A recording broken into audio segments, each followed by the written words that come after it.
Hello, we're back in Ireland. The hangover is gone. 1 week post Chicago Marathon.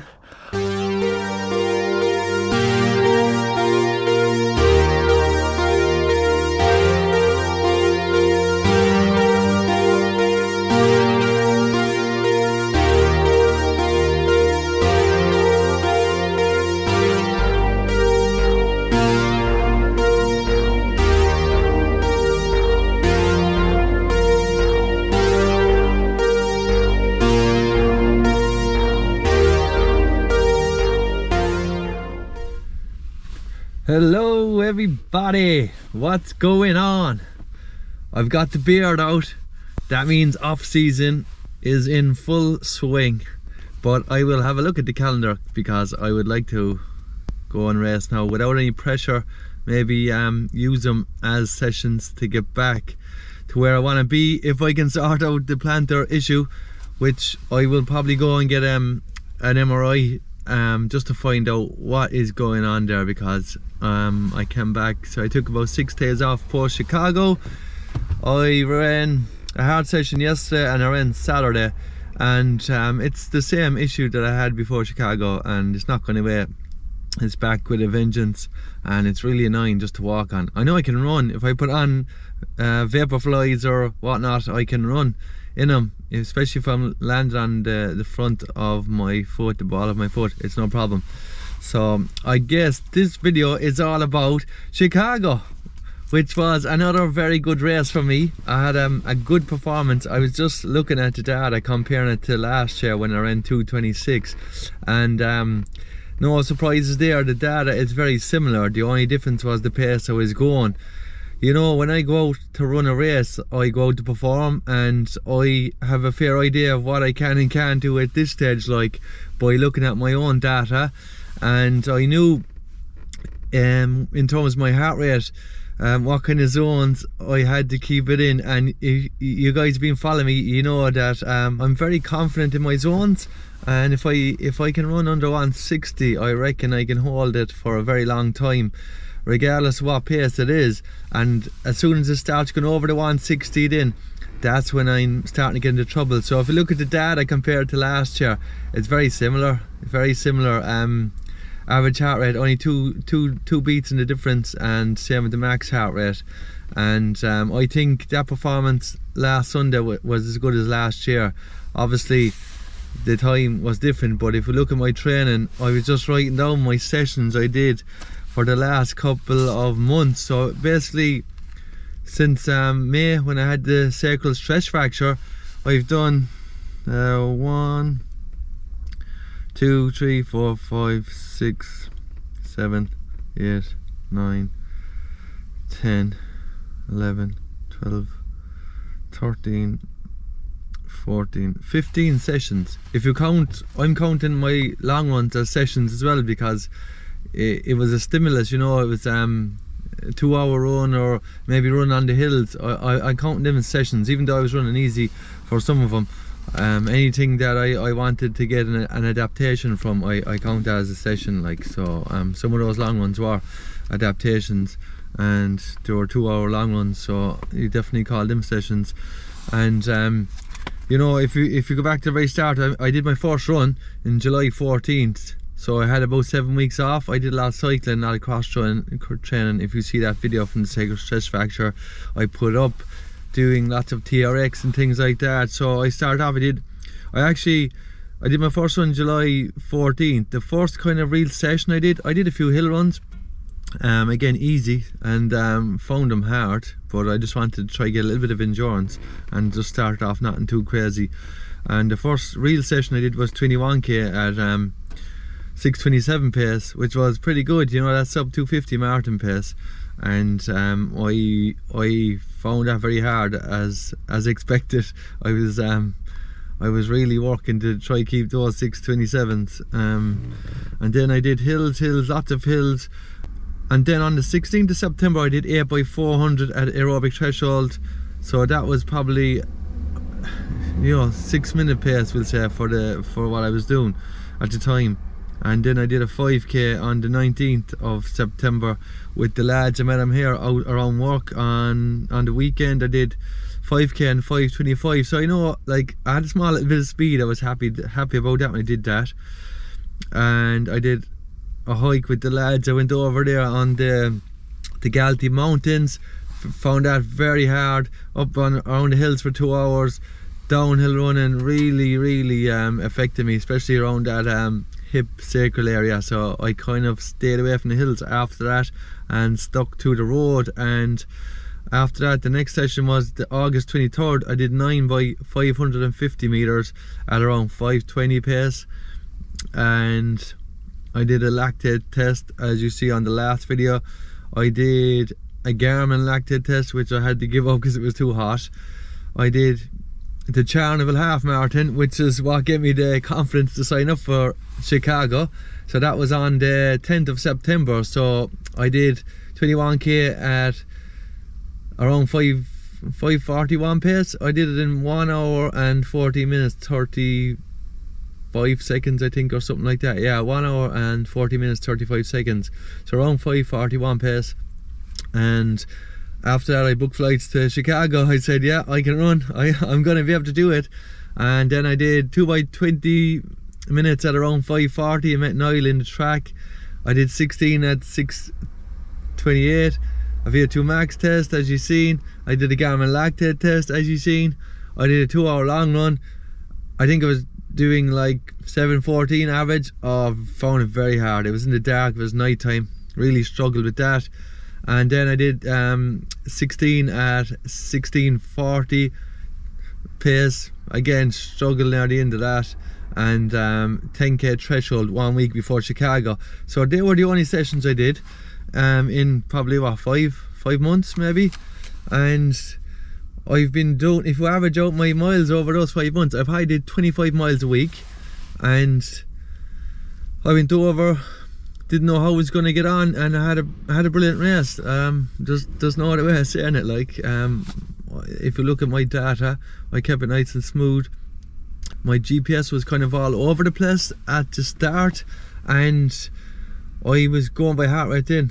And I was talking to a guy called Ken Rideout. I think he's the over 50s Masters champion, because he's running sub 230s now a lot.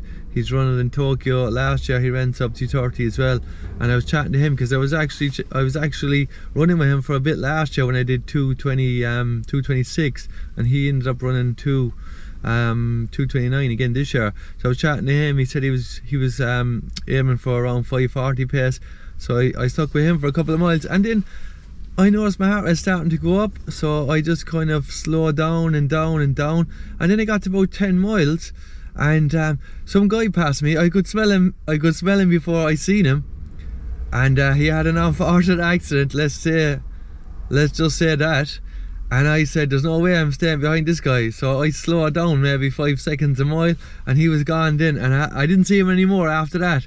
But I know I lost my phone in Chicago, but I'd rather lose my phone now than have to go through what he had to go through. Like, you know, there's no way I would have kept running anyway. If it was me, I would have just, I don't know, I would have cleaned myself somehow. But it was nasty. And fair play to him for keep running. Anyway, that's all I'll say. And I got to I think mile 12, and I was going through a bad patch at that stage, but I knew if I can kind of keep my heart rate in the zones, I'd be able to keep going. And this girl passed me. I'm not sure what her name was. I kind of held on to her for a couple of miles, and then I found that I got back into the race again, and I was running 5:40s and sub 5:40s for the next 10 miles maybe. And I got to around 40k. I was trying to do the maths in my head. Could I run sub 40? Because every time I was looking at a watch, it was telling me like that I was doing 5:38 and 5:40. So I thought I had a chance. And I was trying to do the maths. I couldn't do the maths in my head, like. And I got to the last mile. Then I looked at it and said, no, there's no way I'm going to do this, like. And I was starting to fade. And then I was thinking, I have Tokyo to worry about, like, you know. And just cruised on. I was smiling for photographs and just enjoyed it. And the last the last couple of miles in, I just enjoyed it. Like, you see me come around the corner there, thanks to Mark for that video, and I was hanging at that stage, but I thought, you know, if it was any other day I'd be trying to outkick the lads there, but I was like, nah, just let him go. I want to just enjoy this and get a nice finisher photo for memory's sake.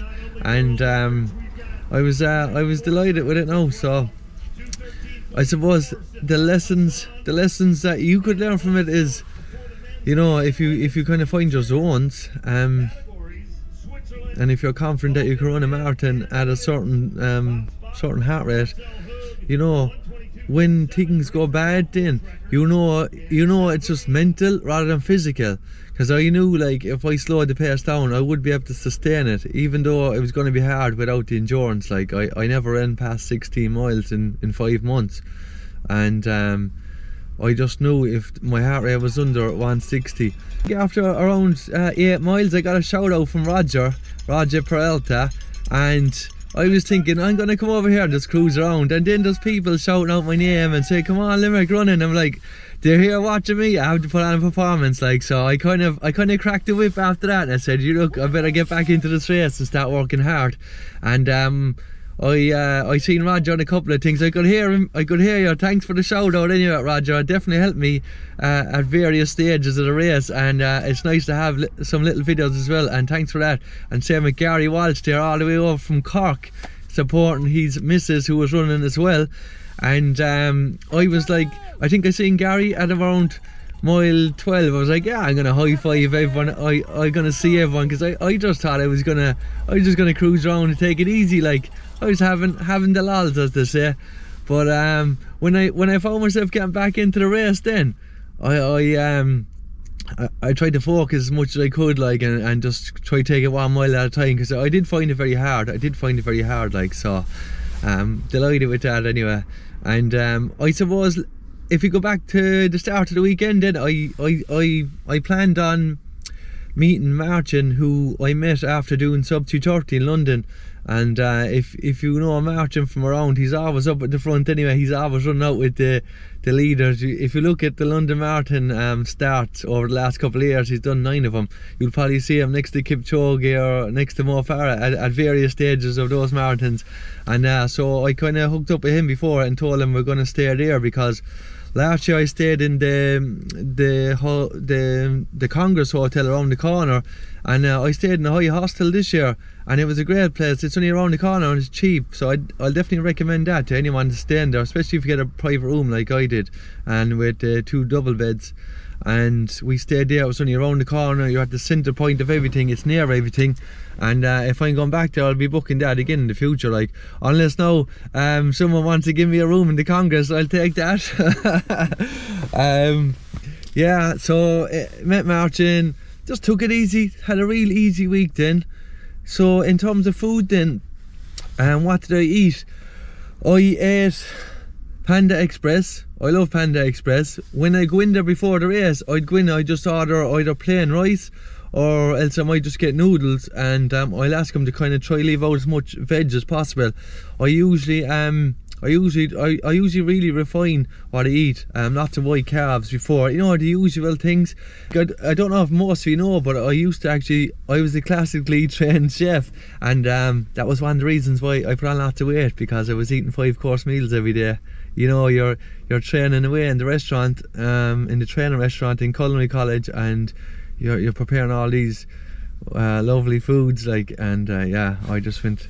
That was the old video. You probably seen that one, but that was a long time ago. Hopefully I never see that John again. But you know, Steve Jobs says about looking forward to the future, you have to connect the dots in the past. And doing this course at the time, it led me to put on the weight, but now I have so much knowledge about food that it gives me a big advantage when I need to prepare and get ready to perform.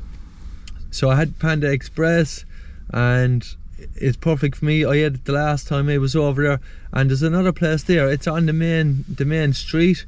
You know where the Bean is, just across from that on the main street.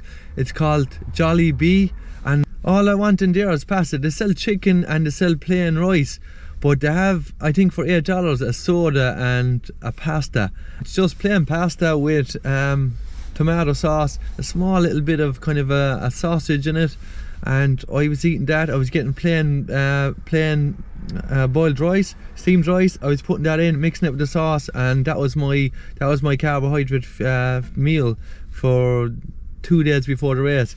And then I got up in the morning and I thought breakfast would have been on earlier, because in the High Hostel in Boston in April they actually had breakfast at 4:30, and my wave was due to start at 7:30, so I wanted to eat at 4:30, and there was nothing open. But there was a guy down there from the UK, whoever you are, I don't know if you're watching, but thank you very much. I got some porridge off him, and that's all I need in the morning, porridge. And I started to eat bagels, plain bagel with some peanut butter. If I had some jam I would put it on. Peanut butter and jello is what they call it over in America. We call it peanut butter and jam. And I had that. I had a gel. In terms of on the course, I took 6 gels with me. I had a goo, I had Active Lab gels, and I had some Olympic sport gels. So I was planning on taking them then every 20 minutes, maybe every 4 miles. Before I used to take 4 gels only, and I remember getting later in the race and I used to be dying, and nutrition was one of the things I looked at. When I got the VO2 max test back in 2021, it was giving me some information about how much energy I need to refuel with based on my weight, and I ended up adding another gel, and that definitely helped me. So now I will go out and I'll take a minimum 5 like with me. I actually took 6 this time just to test out, and I was taking them every 20 minutes. I think I had one more maybe at mile 24, but normally I wouldn't even take one at that stage, because you know, you're just fighting just get there. Like it takes whatever amount of time. I think they say it takes 20 minutes for it to get into your system anyway, but sometimes you can kind of just take your mind off things if you have it, or just have something in your mouth, and just to take your mind off the pain. And I remember putting it in, there was 100 milligrams of sodium in it, but you know, when you're kind of dehydrated in near the end of a marathon, your body and your tummy just said no, I don't want it. So I just put a bite in and spit all of it out, and that was it. I didn't even take any of it. So I just drove on from there then and got to the finish line, and that was it. You know, the course itself, it's perfect if you're going to do Chicago in the future. Once you're within a metro stop of the place, or a couple of metro stops, you're going to be up at 3 hours eating your breakfast. There's no panic if you're 40 minutes away from the start of the course. Everything is well organized. You get there, you go through your tunnel, they tell you. If you're in the American development like I was, you go there, you have a tent. They had food last year, they didn't have food this year. Last year they had gels and they had a lot of stuff, but most kind of elite or semi-elite runners will bring their own gels anyway. But just in case you forgot, there was some there last year, there was none there this year, so just as well I actually packed some. All the other waves, everything goes off smoothly. It's a brilliant course, wonderful support, and I would definitely go back next year. Only for I have an entry in now for Berlin, and I want to go there and try and improve my time. It's the 50th race, so if you're going to Berlin next year, hopefully I'll see you there. And if you have any other questions for me regarding my performance in Chicago, let me know in the comments. Ask me anything for all the support, and thanks the lads who gave me some footage of the race. It was great to get some shout outs. It does help when you are kind of trying to switch off in a race and someone just gives you a shout. It's like getting a crack in the whip. You're like, alright, I gotta have some accountability here, and it gives you that little boost. Like, even if the boost only lasts 200 meters, it's something to get you going anyway. And I met loads of people over there in the park. I had a great time.